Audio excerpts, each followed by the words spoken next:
Today I'm going to explain what seed oils are, how they became so common, and the link between obesity and health.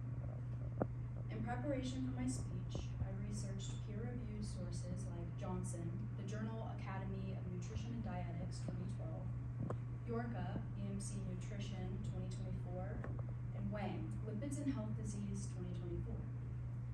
First, I'm going to talk about how seed oils became so common in the American diet. And then I'm going to talk about what happens when you consume them in excess. And finally, I'm going to give some expert recommendations. Seed oils became popular in the mid-1900s and completely changed the way we eat. Seed oils, such as soybean oil, sunflower oil, and corn oil, were introduced because they are cheap and have a long shelf life.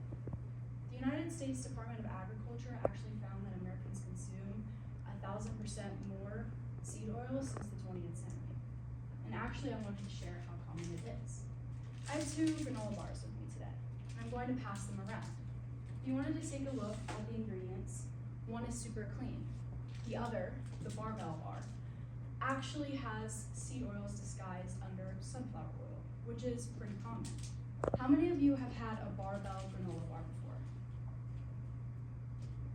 I have too, and actually I didn't realize it had seed oils until I started researching for my speech today. The low-fat diet in the 1970s encouraged people to switch from animal fats to vegetable oils, and obesity rates began to climb. So we know that seed oils replace natural fats, but what happens when we eat them in excess? The chemical makeup of seed oils harms our bodies when we overconsume it. Johnson, Academy of Nutrition and Dietetics 2012, found that seed oils are high in omega-6 fatty acids, and when not balanced with omega-3s, it creates inflammation in our bodies. Systematic review by Lorendo studied the impact of seed oils. It found that seed oils impacted our lipid profiles, inflammatory markers, and glycemic control. And it found adverse effects on our metabolic health.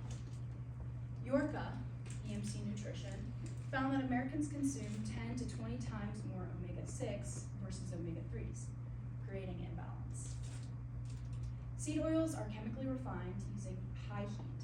This creates oxidation byproducts. Wang, Lipids and Health Disease 2024, found complex effects by these byproducts. Seed oils are in almost all processed food, and we eat it every day and don't realize it.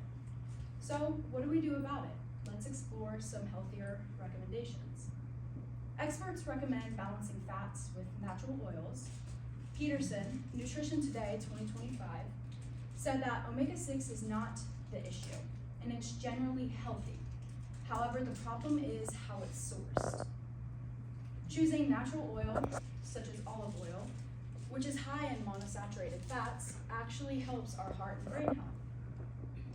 Actually, Harvard linked diets high in olive oil, such as the Mediterranean diet, to lower obesity and better heart health. So avoiding highly processed foods eliminates over half your seed oil intake. For the other half, simple swaps like air frying and using natural fats. So the next time you pick up a bag of chips or a bottle of ranch, check the ingredient list. Seed oils are a cheap fat replacement, and the high omega-6 content create an environment where imbalance and inflammation thrives. Seed oils were introduced to make food cheaper, last longer, but it's also changed how our bodies look and feel. Switching to natural fats and oils improve our health over time. By being aware of what we eat, it is a small step to reversing one of America's biggest health problems. Thank you.